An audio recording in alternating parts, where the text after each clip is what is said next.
vous êtes sur RTL. Bonjour Laurent Gérard. Bonjour Yves. Bonjour Mademoiselle Jeanne. Bonjour Monsieur Calvi. Bonjour Dominique Strauss-Kahn. Bonjour Miss Jade. Oui. Dominique Strauss-Kahn, vous êtes plutôt Toussaint ou Halloween, vous?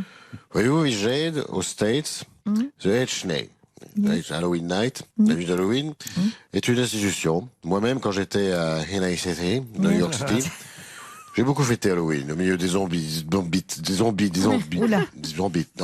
en putréfaction. Et à cette occasion, dans les bureaux du FMI, Fonds monétaire international, j'exigeais de mes collaboratrices qu'elles se déguisent en sorcières. Alors vous allez me dire, mais Jade, what the fucking hell did you ask your assistant to dress up as a witches? C'est ce que j'allais vous demander, Dominique Strauss-Kahn. Pourquoi demandiez-vous à vos assistantes de se déguiser en sorcières? Pour chevaucher mon manche à balai, comme dans Harry Potter. Potter. Je veux aussi une assistante roumaine, Vulva, à qui je demandais de se déguiser en femme vampire. Et vous savez pourquoi? Je crois que je ne tiens pas à le savoir. Merci c'est Dominique Strauss-Kahn. Je tiens à préciser que tout ça, c'est du passé. Comme je ne peux pas retourner aux States, je me suis fait à l'idée de ne plus jamais enfoncer ma grosse bougie dans des citrouilles rebondies. Du coup, je vais fêter la Toussaint. Je tiens à fêter tous les saints. Oui. Qu'ils soient petits, gros, bien lourds. Bien sûr. Des blagues à tabac, des grandes toilettes, des oreilles de coquin. Ça va être leur fête. Le nouveau président américain Joe Biden semble être devenu le nouveau héros de la classe politique française, au point que l'on parle de Biden Mania. Faisons le point sur ce phénomène inattendu avec notre spécialiste des USA. Bonjour John Rambo. Attends, arrête. Qu'est-ce qu'il y a? Ta musique, ça allait pour causer de Trump, mais ça va pas du tout pour Joe Biden. Bon bah d'accord, on va vous mettre autre chose de plus sympathique.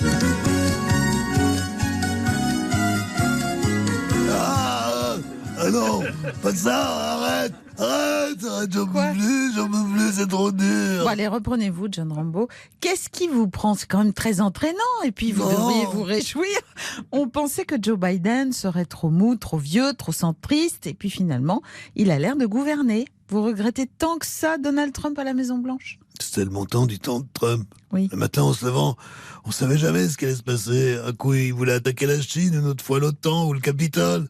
Une fois, il a même voulu envoyer un missile sur les bureaux de CNN et sur la cérémonie des Oscars à Hollywood. Ah oui. Et puis quand il perdait au golf, il engueulait Melania, le secrétaire général de l'ONU. On se marrait bien avec Donald. Ben, quand même, ça doit être plus facile à gérer quand même la protection de Joe Biden. Tu peux pas comprendre.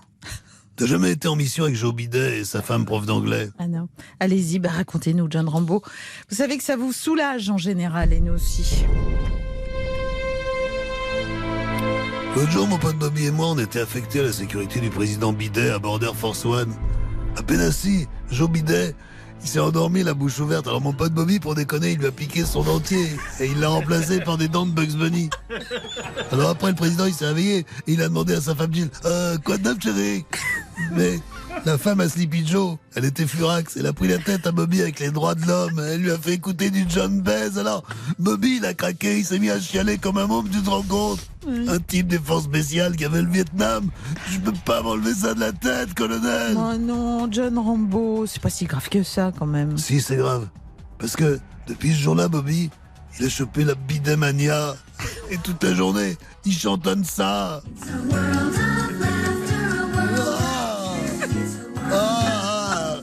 Oh non, pas ça!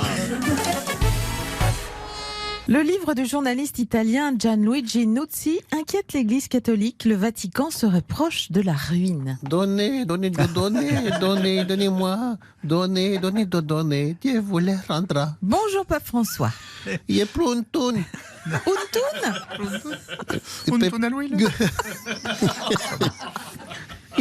Des pépettes du pays. Je suis à sexe, regarde. Oui. Il est plus copec.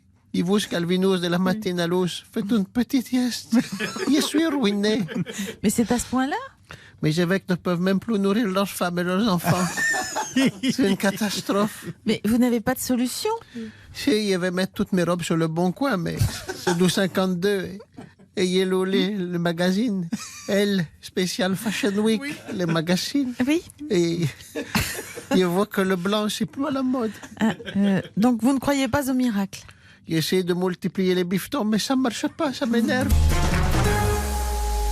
Le gouvernement libanais fait face actuellement à une forte contestation populaire. Faisons le point sur la situation dans ce magnifique pays avec notre orientaliste préféré, Enrico Macias. Bonjour Enrico. Bonjour à toi, ma petite gazelle en ponchon zébré. Tout à fait. Et 5 sur toi, mon frère Yves de la matinale. Bonjour Enrico. Qui réveille la France avec des chemises de toutes les couleurs de l'arc-en-ciel.